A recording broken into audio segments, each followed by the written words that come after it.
Hello students, friends classes के YouTube channel पर आप सभी बच्चों का स्वागत है। बच्चे, हम लोग आपका प्रीवियस लेक्चर में पावर शेयरिंग चैप्टर पे मेजोरिटेरियनिज्म इन श्रीलंका का टॉपिक हमने कंप्लीट करा था, जिसमें हमने देखा था कि किस तरीके से आपका श्रीलंकन गवर्नमेंट जो थी, जिस पे जो स्टेक था, जो पावर थी, वो किसके हाथ में थी? सिनेलीज के हाथ में थी। उन्होंने पावर को शेयर बिल्कुल ना करा, तमिल्स बोलते रहे और उन्होंने ऐसे स्टेप्स लेते गए जहाँ पर फ़ायदा उनको हो रहा था, तमिल्स को बिल्कुल नहीं हो रहा था।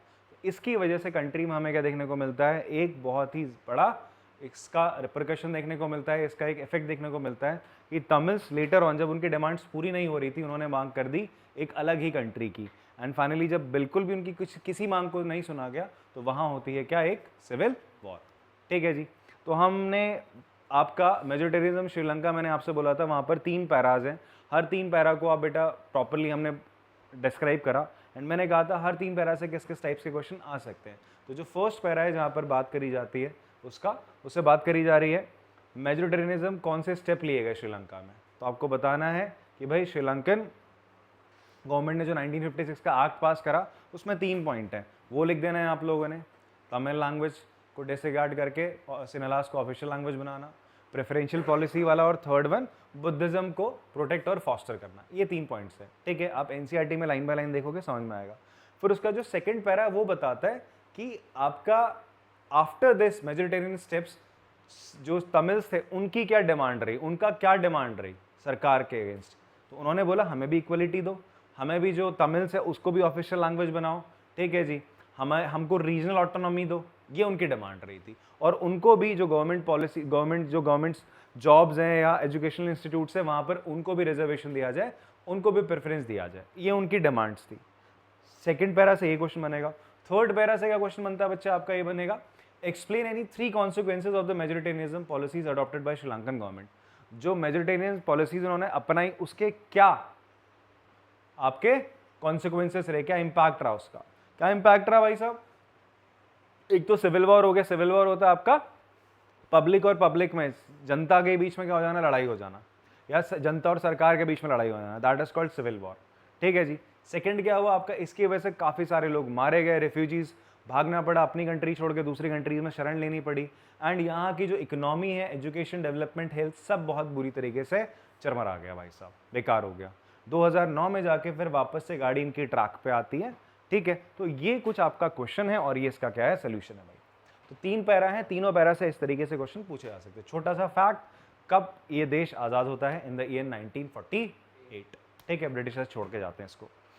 आज हम पढ़ेंगे, तो ये तो हमने पढ़ा श्रीलंका ने पावर शेयरिंग नहीं करी, तो क्या बेल्जियम के बारे में भी तो हमने पढ़ा था शुरुआत में चैप्टर में। तो बेल्जियम के बारे में हमने पढ़ा था। तो अब आज के दिन हम लोगों ने पढ़ना है, आज के लेक्चर में, कि किस तरीके से बेल्जियम ने क्या काम करा। क्या बेल्जियम ने भी कुछ ऐसा ही करा? बेल्जियम में मेजोरिटी में कौन थे वहाँ पे? डच थे।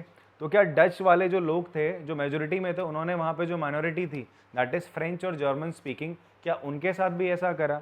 क्या वहाँ पर भी ऐसा कुछ हुआ या फिर कुछ और चीज़ें हुई? वो अपन लोग को आज पढ़ना है। ठीक है, हालांकि अपना हेडिंग ही ऊपर आप लोग देख रहे होगा, अकोमोडेशन इन बेल्जियम। क्या बोल रहे हैं? अकोमोडेशन। अकोमोडेशन मतलब क्या होता है? जहाँ कोई रहते हैं ना, उसे अकोमोडेशन बोल देते हैं। क्या बोलते हैं आपका? अकोमोडेशन। आप बोलते हैं यार ये मेरा अकोमोडेशन, मैं यहाँ पे रहता हूँ। तो अकोमोडेशन इन बेल्जियम मतलब किस तरीके से अकोमोडेट करा गया, एडजस्ट करा गया। बेल्जियम जो आपका डच स्पीकिंग थे बेल्जियम में, और आपका जो फ्रेंच स्पीकिंग लोग थे, उन्होंने कैसे अपने आप में एडजस्टमेंट करे, अपने आप को अकोमोडेट करा ताकि वो वहाँ रह पाएँ, ये अपन लोग को पढ़ना है। तो उन्होंने एक्चुअल में, हम बात करें बेल्जियम में, प्रॉपर पावर शेयरिंग करी है। कैसे करिए उसी चीज़ पे हमने बात करना है। अगर नहीं करते तो क्या होता है यहाँ पे? यहाँ पर भी जैसा श्रीलंका में हुआ, एक सिविल वॉर जैसी कंडीशन हो सकती थी, वायलेंस हो सकता था, प्रॉब्लम क्रिएट हो सकती थी, बट ऐसा यहाँ पर नहीं हुआ। ठीक है जी, देखेंगे क्या क्या स्टेप्स लिए उन्होंने। ठीक है जी, एक एक करके अपन लोग देखते हैं। तो देखो, यहाँ के जो लोग थे थोड़े समझदार थे। इन्होंने देखा अगर हम पावर शेयर नहीं करेंगे तो हमें प्रॉब्लम फेस करनी पड़ सकती है। तो बेल्जियन लीडर ने ना एक थोड़ा सा डिफरेंट पाथ को उन्होंने क्या करा, अपनाया, और उन्होंने देखा कि जो डच स्पीकिंग और फ्रेंच स्पीकिंग है, हमें ऐसा काम करना है कि भैया जो दोनों के इंटरेस्ट हैं, जो दोनों की चाहते हैं, वो पूरी हो जाए। दोनों एक दूसरे की क्या करें? आपका रिस्पेक्ट करें। ठीक है, दोनों के बीच में अगर डिफरेंसेस है, उन्हें कम से कम करा जाए। So Belgian leader took a different path. They recognise existence of regional differences and culture diversities. उन्हें पता था दोनों के बीच में डिफरेंस है, फ्रेंच स्पीकिंग जो हो गए और डच स्पीकिंग हो गए, दोनों में थोड़ा बहुत डिफरेंस है, बट हमें फिर भी क्या करना है? इन लोगों को साथ में लाना है। ठीक है, डिफरेंसेस होंगे समाज में, बट साथ में लेके चलना है। देखो ना इंडिया में कितना ज़्यादा डाइवर्सिटी है, बट स्टिल हमारा जो पॉलिटिशियन है या फिर हमारा जो कॉन्स्टिट्यूशन है कैसे हमें साथ में लेके चलता है। ठीक है, कभी कभी पॉलिटिशियन तो ऐसा भी काम कर देते हैं कि टूट भी जाते हैं, बट कभी कभी कुछ ऐसा करते हैं कि हम जुड़ भी जाते हैं वैसा। क्लियर है बात? सो बात करते हैं आपका 1970 से 1993 के बीच में यहाँ पर क्या करा गया, संविधान में कई दफ़ा चेंजेस करे गए। कहाँ पे? आपका बेल्जियम में। संविधान क्या होता है? कॉन्स्टिट्यूशन क्या होता है? A rule book, a law book, जिसके अकॉर्डिंग कंट्री चलनी है, कंट्री आपका गवर्न करी जाएगी। सो उसमें कई दफ़ा क्या करी गई, तब्दीली करी गई, चेंजेस करे गए। क्यों करे गए? ताकि जो आपके फ्रेंच सिटीजन है, सॉरी जो बेल्जियम के सिटीजन है, जो फ्रेंच स्पीकिंग है और आपका डच स्पीकिंग है, उन्हें साथ में रख सकें। ठीक है जी। सो हर कोई साथ में रहे कंट्री में, इसीलिए आपका 1970 से 93 के बीच में 4 दफ़ा, कितने टाइम? 4 टाइम्स आपके क्या करे गए, आपके कॉन्स्टिट्यूशन में चेंजेस करा गया, कॉन्स्टिट्यूशन में अमेंडमेंट्स करे गए। क्या अमेंडमेंट्स करे गए वो ज़रा हम देख लेते हैं। ठीक है, तो वो 4 चेंजेस है जिसके बारे में हम लोग बात करेंगे वन बाय वन। क्वेश्चन आपका 5 मार्क्स का सीधा आता है, यहाँ से यही पूछता है, how does accommodation done in Belgium, किस तरीके से बेल्जियम अकोमोडेशन किया गया। ठीक है जी। तो सबसे पहले तो आपने ये लिख देना कि 1970 से 1993 के बीच में 4 दफ़ा यहाँ पर क्या करा गया, आपका कॉन्स्टिट्यूशन में चेंजेस करा गया। इसका इंट्रोडक्शन यही हो जाएगा, फिर उसके बाद एक एक करके आपको पॉइंट लिखना है। ठीक है, तो जो सबसे पहला जो यहाँ पर हम देखेंगे, अकोमोडेशन जो चीज़ करी गई, वो जो चेंजेस करे गए, वो अपने आप में इस कंट्री के लिए बड़े इनोवेटिव थे। बाकी कंट्रीज़ ने कभी ऐसा देखा नहीं था। ठीक है, इस कंट्री ने जो ऐसा करा, बाकी कभी ऐसा हुआ नहीं कि इस तरीके से उन्होंने पावर को शेयर करा। तो जो सबसे पहली चीज़ करी गई, सबसे पहली चीज़ करी गई इसमें आपका जो पावर शेयरिंग करी गई, आपका फर्स्ट थिंग वाज दैट कि उन्होंने जो वहाँ की सेंट्रल गवर्नमेंट थी, कौन सी गवर्नमेंट? जैसे अपन लोगों की सेंट्रल गवर्नमेंट है, मोदी जी हैं जिसके लीडर। ठीक है, देखो 2 तरीके से होता है कंट्री में, आप लोगों ने प्रीवियस क्लास 9 में पढ़ा था। मैं थोड़ा सा डिकोड कर दे रहा हूँ। जैसे ये हमारा कंट्री क्या है, इंडिया है। हमारा कंट्री क्या है, ये इंडिया है। तो एक ऐसी गवर्नमेंट जो पूरी कंट्री को रन करती है, पूरी कंट्री को रन करती है, उसे हम क्या बोलते हैं? We call it central government. क्या बोलते हैं बच्चे? आपका सेंट्रल गवर्नमेंट बोलते हैं। ठीक है, समझ में आ रही बात? जिसमें जैसे आप देख रहे हो हमारे पूरी कंट्री को गवर्न कौन कर रहा है? मोदी जी है ना, प्रधानमंत्री। तो पूरी कंट्री के लिए कानून बनाने का काम कौन करेगा? मोदी जी और उनकी पार्टी या मोदी जी और उनकी सरकार करेगी। बात समझ में आती है आपको? और उनके मिनिस्टर्स करेंगे। कौन करेगा? एक्चुअल में जो रोल होता है, इंपॉर्टेंट रोल होता है कानून बनाने का, वो किसका होता है? मिनिस्टर्स का होता है। किसका होता है बच्चे? मिनिस्टर्स। मिनिस्टर्स ही लॉ बनाते हैं। बाकी सब तो डिबेट डिस्कशन करें तो मिनिस्टर्स ही मेन इंपॉर्टेंट होते हैं। जो 543 लोकसभा के मेंबर्स हैं हमारे सेंट्रल गवर्नमेंट में, उनमें से जो मिनिस्टर है 60 to 70 मिनिस्टर्स हैं, उनके पास इंपॉर्टेंट पावर है, वो रूल बनाते हैं। बात समझ में आती है आप लोगों को? कौन बनाता है रूल? मिनिस्टर। याद रखना, अभी इसी वर्ड को मैं दोबारा प्रयोग करूंगा। ठीक है, फिलहाल ये सारी बातें आपने 9वीं क्लास में पढ़ी हैं। ठीक, मैं इसलिए दोबारा से रिकॉल करा रहा हूँ। पूरी कंट्री के लिए जो गवर्नमेंट चलती है उसे सेंट्रल गवर्नमेंट कहते हैं। क्या कहते हैं? सेंट्रल गवर्नमेंट कहते हैं। उसमें भी जो इंपॉर्टेंटली रूल बनाते हैं उन्हें कौन कहते हैं? मिनिस्टर्स कहते हैं। कौन क्या कहते हैं? मिनिस्टर्स कहते हैं। जैसे तुम्हारे स्कूल में मान लो बहुत सारे टीचर हैं, बट इंपॉर्टेंट पावर की नहीं 2-4 को तो मिली होगी। कोई वाइस प्रिंसिपल होगा आपका टीचर, कोई प्रिंसिपल होगा, तो ये इंपॉर्टेंट रूल यही तो बनाते हैं कि क्या होगा क्या नहीं होगा स्कूल में। बात समझ में आती है आप लोगों को?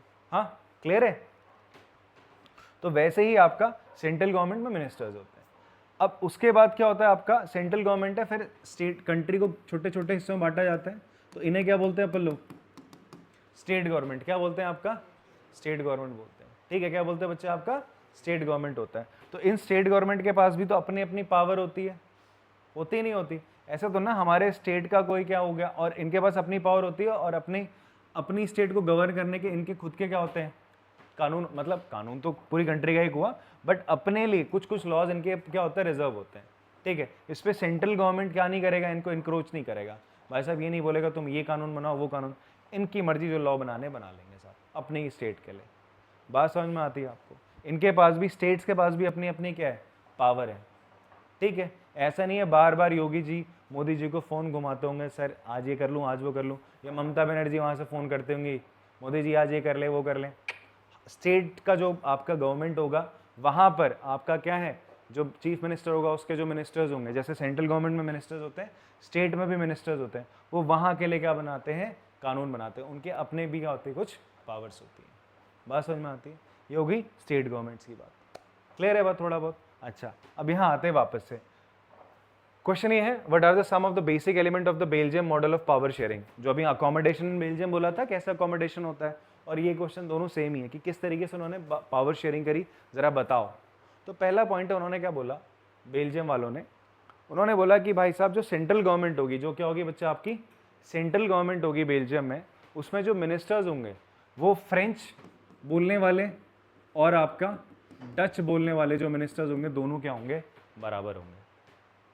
तो देखो कितना बढ़िया चीज़ है ना। कंट्री में आपका मेजोरिटी में कौन है, डच है। तो डच अगर बोलते सारे मिनिस्टर्स हम, और अगर इलेक्शंस होंगे तो आप बताओ ज़्यादा जो मेंबर होंगे जीतने के चांसेस किसके होंगे, डच के होंगे। तो हमेशा डच ही पार्टी में, डच ही तो अपनी सरकार बनाएगी नहीं बनाएगी। और ऐसा भी तो देखो ना, फ्रेंच ऐसा तो ना है कि बहुत कम है यार, 59% है तो 40% तो है ना डच। 40% एक अच्छा खासा परसेंट होता है फ्रेंच स्पीकिंग जो लोग हैं, ठीक है। तो 40% तो अच्छा खासा परसेंटेज है। तो अगर मान लो हमेशा जब भी इलेक्शन होंगे, तुम बताओ अगर लैंग्वेज के हिसाब से वोट पड़े तो कौन जीतेगा, डच ही तो जीतेंगे। जीतना क्या होता है, जिसके पास आधे से ज़्यादा वोट है वो जीत गया, सरकार उसकी है। तो हमेशा तो डच ही जीतते हैं यार, डच ही जीत पाते हैं आपके। तो बट हुआ क्या, इन्होंने बोला बट ऐसा नहीं, इन्होंने बोला यार ऐसा नहीं करेंगे, हम लोग क्या करेंगे आपका कि अगर इलेक्शन भी होता है हम जीते कोई भी जीते, बट जब सरकार बनेगी उसमें जो आपके क्या होंगे, उसमें जो हम अपने मिनिस्टर्स रखेंगे, क्या रखेंगे आपके मिनिस्टर, जो एक्चुअल में लॉ बनाते हैं, जब वो मिनिस्टर्स रखे जाएंगे वो फ्रेंच स्पीकिंग और डच स्पीकिंग दोनों बराबर होंगे। अगर हम अपने 20 हमने फ्रेंच स्पीकिंग मिनिस्टर रखे हैं तो 20 आपके क्या रखेंगे, डच स्पीकिंग रखेंगे। तो यहाँ पर देखो डच जो थे उन्होंने अपना बड़ा दिल दिखाया नहीं दिखाया कि भाई देखो हम मेजोरिटी में, बट हम तुम्हें क्या दे रहे हैं, इक्वलिटी का चांस दे रहे हैं, पावर तुम्हारे साथ शेयर कर रहे हैं, पावर आपके साथ क्या कर रहे हैं, शेयरिंग तो हो रही है। अदरवाइज डच की मर्जी होती वो नहीं करते, बोला मिनिस्टर सारे हमारे रहेंगे तुम्हारे नहीं रहेंगे भाई साहब। तो पावर शेयर करते नहीं करते, ठीक है जी। तो यहाँ पर इस तरीके से इन्होंने पावर शेयरिंग करी है, क्लियर है। तो यहाँ से फ्रेंच वाले जो फ्रेंच स्पीकिंग लोग होंगे खुश होंगे ना, उन्हें ऐसा तो नहीं लगेगा कि यार हमारे साथ भेदभाव हो रहा है, हमें कुछ नहीं मिल रहा, हमें मिल रहा है, उन्हें लगेगा। सेकेंड, और एक और काम हुआ ये था कि अगर कोई बड़ा सा कानून है, कोई मेजर लॉ है, उसको चेंज करना है, तो उसको चेंज करने के लिए सबसे पूछा जाता था, चाहे वो जर्मन स्पीकिंग हो, चाहे वो फ्रेंच स्पीकिंग हो, चाहे वो डच स्पीकिंग हो, हर लैंग्वेज बोलने वाले से उसके बारे में पूछ लिया जाता था। तो ये सबसे पहला पॉइंट है। First point is your what, constitution prescribe that number of Dutch and French speaking minister shall be equal in the central government. इन्होंने क्या बोला कि जो आपका सेंट्रल गवर्नमेंट होगी उसमें आपका फ्रेंच स्पीकिंग और डच स्पीकिंग मिनिस्टर्स क्या होंगे, आपके बराबर होंगे। दूसरा ये बोला गया कुछ ऐसे लॉ थे, ठीक है, कुछ ऐसे लॉज थे जिनको चेंज करने के लिए क्या था, majority of member from each linguistic group. उन्होंने बोला हर लिंग्विस्टिक मतलब भाषा बोलने वाला, लिंग्विस्टिक मतलब क्या होता है, लैंग्वेज से रिलेटेड, लिंगुअल मतलब भाषा से रिलेटेड। तो हर अलग अलग भाषा बोलने वाले लोगों से क्या होगा, पूछ कर ही क्या करा जाएगा, एक कोई बड़ा अगर चेंज करा जा रहा है संविधान में, उन सबसे पूछ कर ही करा जाएगा। कोई अकेले ऐसा नहीं कि डच ही पूरा का पूरा संविधान बदलने की बात करें, तो हर किसी से पूछा जाएगा।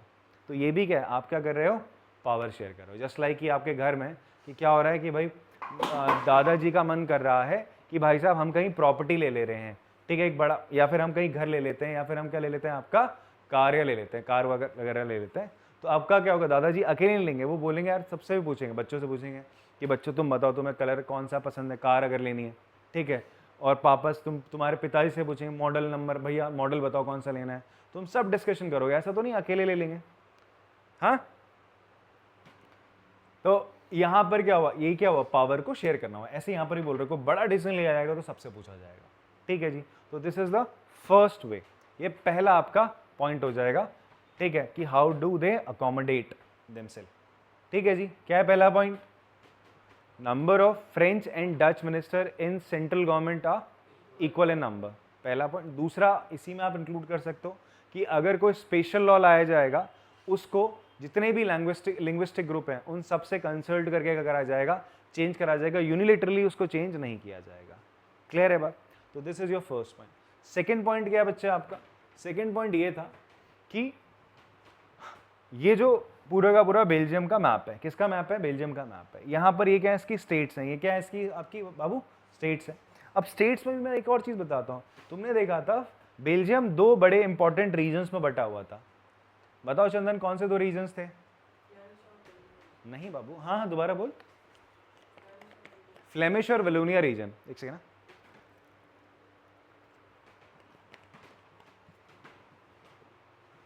फ्लेमिश और वलोनिया रीजन, ठीक है। फ्लेमिश ऊपर वाला था, डच स्पीकिंग था, और वलोनिया आपका फ्रेंच स्पीकिंग लोग थे, ठीक है। और ईस्ट ऑफ वलोनिया में आपका जर्मन स्पीकिंग लोग भी थे, ठीक है जी। तो फ्लेमिश रीजन और फ्लेमिश और ये जो रीजन्स थे इनमें भी छोटे छोटे स्टेट्स में बटे हुए, किस में बटे हुए बच्चे, स्टेट्स में बटे हुए, ठीक है जी।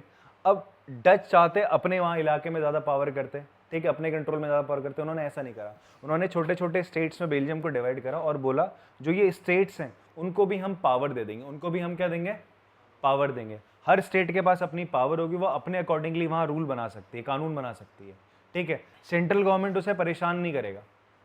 सोचो हमारे चीफ मिनिस्टर है मोदी जी, ठीक है, और योगी जी हमारे प्राइम मिनिस्टर है मोदी जी, और चीफ मिनिस्टर कौन है, योगी जी हमारे, ठीक है। अब हो क्या, योगी जी कुछ काम कर रहे हैं और ऊपर से टोका टाकी बार बार मोदी बोल रहे हैं ये नहीं होगा, वो नहीं होगा, तुम ये नहीं कर सकते, तो क्या हमारा चीफ मिनिस्टर कभी भी ढंग से काम कर पाएगा, नहीं कर पाएगा, उसके पास पावर ही नहीं रहेंगी, ठीक है जी। तो इसीलिए ऐसा तो होता नहीं है ना, तो ऐसे यहाँ पर भी करा गया, भाई तुम अपना आराम से काम करो, कोई तुम्हें टोका टाकी नहीं करेगा, तुम्हारे पास अपनी पावर रहेगी अपने इलाके में काम करने की। तो ये भी तो एक तरीका है ना पावर को क्या करने का, शेयर करने का, पावर को बांटने का, समझ में आती है। तुम्हें समझ लो तुम्हारे दादू सेंट्रल गवर्नमेंट, तुम्हारे पापा स्टेट गवर्नमेंट, ठीक है। दादू ने अब आधी पावर किसको दे दी, पापा को भी दे दी। पापा को बच्चे तो ना समझेंगे, अब पापा तो बड़े हो गए ना तुम्हारे भी, ठीक है। तो पापा भी कर रहे हैं, पापा भी अपने काम करते हैं अलग से, दादा भी अपने अलग से काम कर लेते हैं, दोनों डिफरेंट डिफरेंट काम कर रहे हैं, ठीक है जी।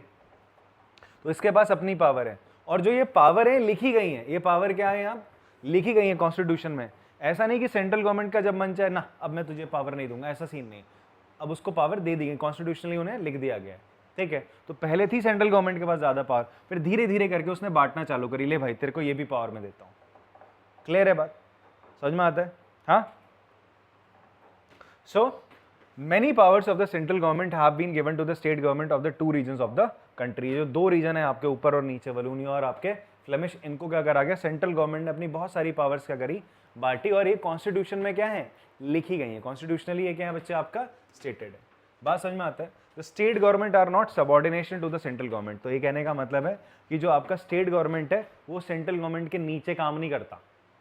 सबऑर्डिनेशन में ये होगा ना, कुछ भी करेगा सर ये कर लिया, ठीक है, होमवर्क करके दिखा रहे हैं मोदी जी, योगी जी बोल रहे हैं मैंने कर लिया मैंने कर लिया, ऐसा तो होता नहीं है ना भाई साहब, ठीक है। सब अपना काम खुद से करते जाएंगे, ठीक है। कोई सबऑर्डिनेशन, कोई किसी के नीचे नहीं काम कर रहा है, दे आर इंडिपेंडेंट, ठीक है जी। क्लियर हो रही बात। तो ये बात यहाँ पर है। तो इस तरीके से आप देखोगे पावर को शेयर करा रहा है सेंट्रल गवर्नमेंट से स्टेट गवर्नमेंट को। क्लियर है बात, समझ में आती है। भाई बोतल छोड़ दे, कुछ कर रहेगा नीचे रख देना, फिर गिरेगी फिर हरकत करेगा तू, कोई दिक्कत है क्या, छोड़ दे उसको, छोड़ वैसे ही छोड़ देना, बोतल पगलू है।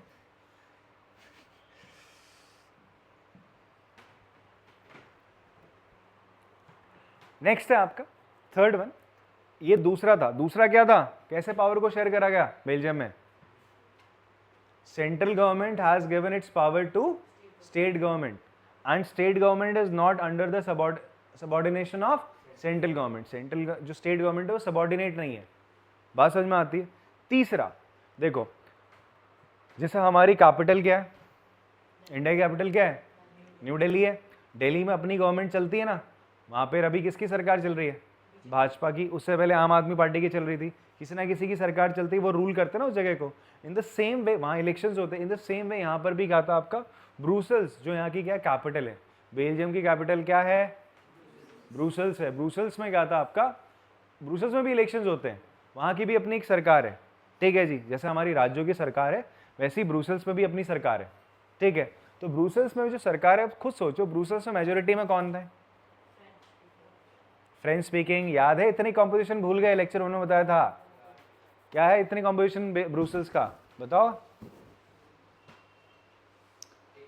अरे लली 80-20%, 80% फ्रेंच स्पीकिंग है, 20% यहाँ पे डच स्पीकिंग है। देखो ध्यान से, पूरी कंट्री में मेजोरिटी में कौन, डच। पूरी कंट्री में मेजोरिटी में कौन, डच। बट यहाँ पर डच ब्रुसेल्स में आते हैं माइनॉरिटी में। क्या है यहाँ पर 20% ही डच स्पीकिंग और 80% क्या है यहाँ पर फ्रेंच स्पीकिंग है। तो देखो पूरी कंट्री में डच ने अपना दिल बड़ा करके क्या बोला फ्रेंच वालों को, तुम माइनॉरिटी में कोई दिक्कत नहीं, हम तुम्हें क्या दे रहे हैं सेंट्रल गवर्नमेंट में, इक्वल नंबर ऑफ मिनिस्टर तुम्हारे हमारे रहेंगे। तो पावर शेयर करी ना। तो अब यहाँ पर फर्ज किसका बनता है, फ्रेंच का। जो फ्रेंच स्पीकिंग लोग हैं कि भाई हम मेजोरिटी में तुम माइनॉरिटी में। अब इन्होंने भी यही सेम काम करा, जो सेंट्रल गवर्नमेंट में चला था नंबर ऑफ मिनिस्टर्स सेम थे, वही काम इन्होंने भी करा। जो रिप्रेजेंटेटिव्स होंगे सरकार के, ठीक है, वो बराबर रहेंगे, फ्रेंच के भी और आपके डच के भी, ब्रुसेल्स में। तो जो काम सेंट्रल गवर्नमेंट में करा गया वो यहाँ पर करा गया, तो पावर को शेयर यहाँ पे भी करा जा रहा है। क्लियर है बात? ठीक है, तो देखो ना, पावर शेयर करी आ रही है दोनों तरह की, म्यूचुअली, धोखा नहीं दिया यहाँ पे, समझ में आ रही बात? तो ब्रुसेल्स की भी सेपरेट गवर्नमेंट है, जहाँ पर दोनों कम्युनिटीज का क्या है, इक्वल रिप्रेजेंटेशन होता है सर। फ्रेंच स्पीकिंग जो पीपल थे उन्होंने बोला कि भाई साहब इक्वल रिप्रेजेंटेशन ब्रुसेल्स में होगा, बिकॉज डच स्पीकिंग जो कम्युनिटी थी उन्होंने जो हमारे साथ किया सेंट्रल गवर्नमेंट में, हमें हमारे नंबर ऑफ मिनिस्टर्स हमारे भाषा बोलने वाले, फ्रेंच भाषा बोलने वाले और डच बोलने वाले सेम थे, वही हम यहाँ पे भी करेंगे सर। ठीक है, तो ये तीसरा तरीका था किस तरीके से इन्होंने पावर को क्या करा, अकोमोडेट करा। ठीक है, पावर अकोमोडेशन हुआ या फिर पावर शेयर हुआ। क्लियर है बात? पहला क्या था, सेंट्रल गवर्नमेंट में equal number of ministers of Dutch speaking and French speaking, साथ साथ कोई भी बड़ा majority changes in the constitution, for that each linguistic group should be concern या फिर कॉन्टैक्टेड, मतलब हर किसी लिंग्विस्टिक ग्रुप से पूछ लिया जाएगा, यूनिलेटरली काम नहीं होगा। सेकंड क्या बात करी, सेंट्रल गवर्नमेंट ने स्टेट गवर्नमेंट को अपनी पावर्स शेयर कर दी, साथ साथ स्टेट गवर्नमेंट सेंट्रल गवर्नमेंट के सबऑर्डिनेशन में काम नहीं करेगी। तीसरा, ब्रुसेल्स का अपना, ब्रुसेल्स जो यहाँ का कैपिटल है उसका अपना गवर्नमेंट है, ठीक है, सेपरेट गवर्नमेंट चलता है, वहाँ पर इक्वल रिप्रेजेंटेशन था डच स्पीकिंग को और फ्रेंच स्पीकिंग को, जैसा कि सेंट्रल गवर्नमेंट में था। बात समझ में आती है? चौथा बात करते हैं बच्चे अपन लोग, चौथी बात करते हैं हम किस चीज़ की, आपका कम्युनिटी लेवल गवर्नमेंट की यहाँ पे। ठीक है जी, देखो हमारे यहाँ पर क्या है, सबसे ऊपर आप देखोगे सेंट्रल गवर्नमेंट है, मोदी जी चला रहे हैं, ठीक है, फिर उसके नीचे कौन आता है, स्टेट गवर्नमेंट है, उसको कौन चला रहे हैं, योगी जी चला रहे हैं। फिर उससे नीचे, सबसे नीचे क्या आता है, अपना विलेज पंचायत आता है। पंचायत में देखा ना, ग्राम प्रधान होता नहीं होता, तो वहाँ का नेता कौन होता है? अगर तुम्हें कुछ प्रॉब्लम है, कुछ भी है, तो सबसे पहले कहाँ जाओगे? योगी जी के पास तो आवाज़ नहीं लगाओगे ना, सबसे पहले अपने लोकल जो लीडर है उसके पास तो जाओगे। ठीक है, उसे हम लोकल गवर्नमेंट बोलते हैं। क्या बोलते हैं बेटा अपन लोग? लोकल सेल्फ गवर्नमेंट बोलते हैं। बात समझ में आ रही है? हमारे वहाँ उसे पंचायत बोल देते हैं, ठीक है, पंचायत बोला जाता है, बट यहाँ पर क्या बोला जा रहा है, कम्युनिटी गवर्नमेंट बोला जा रहा है। क्या बोला जा रहा है बच्चा आपका? कम्युनिटी गवर्नमेंट बोला जा रहा है। कम्युनिटी गवर्नमेंट होगी यहाँ पर। इस कम्युनिटी गवर्नमेंट के पास अपनी क्या होगी, पावर है। देखो इस तरीके से ना पावर शेयर करी जा रही है, सेंटर ने स्टेट को दी, स्टेट ने किसको दी, कम्युनिटी को दी। अभी हम पढ़ेंगे पावर शेयरिंग के ना, वो पढ़ेंगे अपन लोग किस तरीके से पावर शेयरिंग करी जाती है, नाम वेज ऑफ पावर शेयरिंग, ठीक है, मेथड्स ऑफ पावर शेयरिंग। तो उसमें ये चीज़ आएगा। एक ये भी पावर शेयरिंग का तरीका होता है, इसे हम बोलते हैं vertical division of power sharing. Vertically सीधी सीधी ऐसा पावर आपका शेयर हो रही है, ठीक है जी। तो कम्युनिटी गवर्नमेंट को भी पावर दी गई।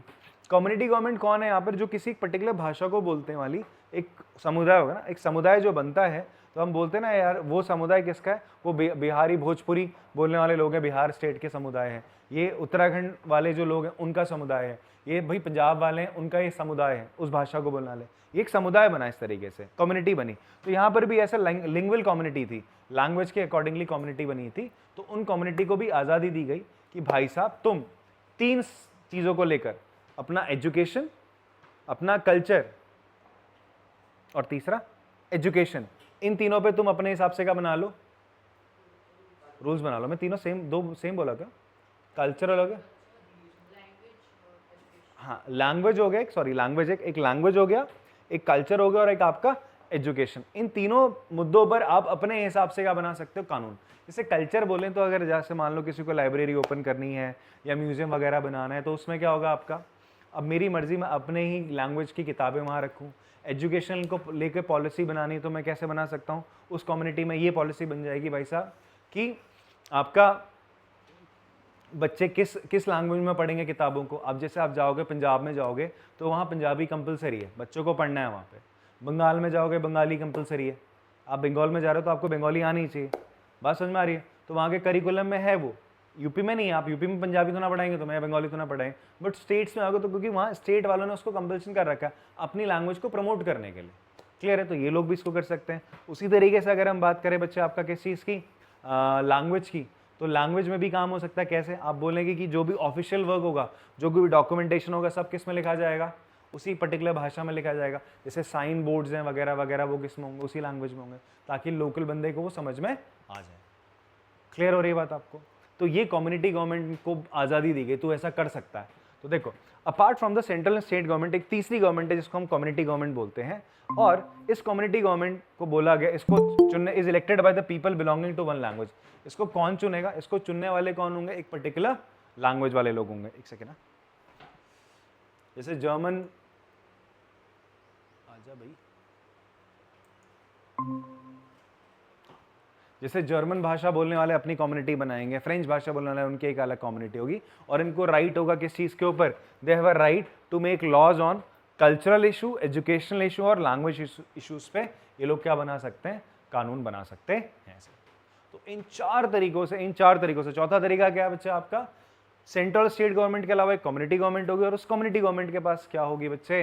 अपने हाथों में एक पावर होगी। क्या पावर होगी? कि वो आपका, और वो गवर्नमेंट चुनी कैसे जाएगी? एक पर्टिकुलर लैंग्वेज की होगी, और उसके पास पावर क्या होगी? कल्चरल, एजुकेशन और लैंग्वेज रिलेटेड इशूज। तीनों इशूज याद रखना, ये एमसीक्यू में आ जाता है। कल्चरल हो गया, एजुकेशनल हो गया और लैंग्वेज इशू, इन पे वो अपने रूल बना सकते हैं। क्लियर हो रही बात आपको? तो इन चार तरीकों से पावर शेयरिंग करी गई। कहां पर आपका? In your Belgium. ऐसे पावर अकोमोडेशन करेगी। 5 मार्क्स का क्वेश्चन आपका प्यारा सा आ सकता है सर। ठीक है जी, क्लियर है बात आपको?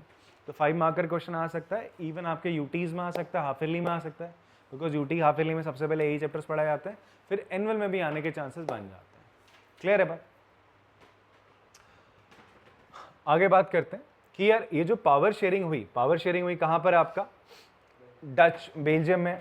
ठीक है, बेल्जियम में पावर शेयरिंग हुई, तो उसका फायदा कितना बढ़िया है ना। कंट्री में क्या हुआ? दोनों ने एक दूसरे को समझा, एक दूसरे के इंटरेस्ट को जाना, और दोनों ने पावर को आराम से शेयर करा। ब्रुसेल्स में फ्रेंच वालों ने डच के साथ कर दिया, पूरी कंट्री में डच ने फ्रेंच वालों के साथ कर दिया। तो कंट्री में कोई क्या नहीं हुआ? रिफ्ट नहीं हुआ, कोई सिविल वॉर जैसी कंडीशन नहीं हुई, जो कहाँ हुई? श्रीलंका में। जिन्होंने क्या करी? बड़ी बेवकूफ़ी करी, पावर को शेयर नहीं करा। ना करने की वजह से बहुत ही ज़्यादा उनको नुकसान झेलना पड़ा। बट यहाँ पर ऐसा नहीं था। The accommodation of power in Belgium help to avoid civic strike. कोई आपका सिविल वॉर जैसे या सिविक प्रॉब्लम नहीं हुई लोगों के बीच में, कम्युनिटीज़ के बीच में कोई डिवीजन ऐसा नहीं हुआ। पावर शेयरिंग हुई, कोई बंटवारा नहीं हुआ, आराम से कंट्री आपका यूनाइट रही। बट श्रीलंका में क्या होता है भैया? श्रीलंका, और हाँ एक और चीज़ समझो, यहाँ पर एक छोटा सा फैक्ट रह गया। इतना बढ़िया ढंग से उन्होंने करा, बड़ा थोड़ा देखो, थोड़ा कॉम्प्लेक्स सिस्टम है। आप देखो ना, यहाँ पर गवर्नमेंट में ऐसा मिनिस्टर्स बनाने हैं, इक्वल रखने हैं, थोड़ा सा कॉम्प्लेक्स लग रहा है देखने में, बट स्टिल इन लोगों ने इसको चालू कर दिया, लागू करवा दिया, और कंट्री एकदम पीसफुली चल रही है। ये देख के इतना सुंदर, इतना बढ़िया बेहतरीन सिस्टम देख के क्या हुआ? यूरोपियन यूनियन बनता है आपका, एक ग्रुप है आपका, एक आपका ग्रुप है किसका? यूरोपियन कंट्रीज का। उन्होंने अपना एक ग्रुप बनाया है, ठीक है, एक ऑर्गेनाइजेशन बनाया, जैसे यूएन है, यूनाइटेड नेशन, ऐसी यूरोपियन यूनियन आप थोड़ी देर के लिए समझ लो। यूरोपियन यूनियन इन्होंने बनाया अपने जो रीजन है उसके वेलफेयर के लिए यूरोपियन यूनियन बनाया गया। इसका जो हेडक्वार्टर है वो कहाँ रखा गया? बेल्जियम की जो कैपिटल है दैट इज ब्रुसेल्स में रखा गया। ये एक फैक्ट आ जाता है कि यूरोपियन यूनियन का हेडक्वार्टर कहाँ पर है, तो कहाँ पर है बच्चे आपका? It is in Brussels. ठीक है, ब्रुसेल्स में यूरोपियन यूनियन का आपका क्या हेडक्वार्टर है। बट श्रीलंका वालों ने क्या करा बच्चे आपका? इन्होंने पावर शेयरिंग नहीं करी। ठीक है जी, इन्होंने कर ली, किसने करी शेयरिंग? बेल्जियम ने। तो इसने इनको क्या बनाया? मजबूत बनाया। क्या बनाया इनको? मजबूत बनाया। भाई साहब यूनाइट रहे आपका। समझ में आ रही है बात आपको? So in Belgium leader have realise that unity in the country possible. जब एक दूसरे की फीलिंग को रिस्पेक्ट करेंगे भाई साहब, ठीक है, इस वजह से पावर को शेयर करा, म्यूचुअली साथ में रहे अलग अलग कम्युनिटी के लोग। श्रीलंका वालों ने क्या करा? नो, पावर को शेयर नहीं करा, जिस वजह से क्या हुआ? इनके बीच में क्या रही आपका? यूनाइट नहीं रहा, देश टूटने के कगार में आया, सिविल वॉर जैसी कंडीशन यहाँ पे पैदा होती है। बात समझ में आता है? So finally Sri Lanka shows a contrasting example. It shows that majority community ने अपना फोर्स फुली वो रूल करने लगे, सामने वाले की सुन नहीं रहे थे, मेजोरिटेरियनिज्म लाए, जिस वजह से क्या हुआ? यहाँ पर कंट्री टूटने के कगार पे आ गया। बात समझ में आती है? तो ये आज टॉपिक था आपका किसका? Power accommodation in Belgium. Next topic में हम लोग, या नेक्स्ट क्लास में अपन लोग किसके बारे में पढ़ेंगे? हम पढ़ेंगे आपका पावर शेयरिंग क्यों जरूरी है, what are the reason behind power sharing क्यों करनी चाहिए। उसके 2 रीजन होते हैं, एक प्रूडेंशियल रीजन और एक आपका मॉरल रीजन। वो दोनों हम लोग पढ़ेंगे, और टाइप्स ऑफ पावर शेयरिंग कैसे करी जाती है। तो लास्ट लेक्चर में हम कंप्लीट कर देंगे चैप्टर को, कल वाले लेक्चर में। आज के लिए इतना रखते हैं, मिलते हैं आपसे अगली क्लास में, तब तक के लिए टाटा बाय बाय, और रीडिंग करते रहिए।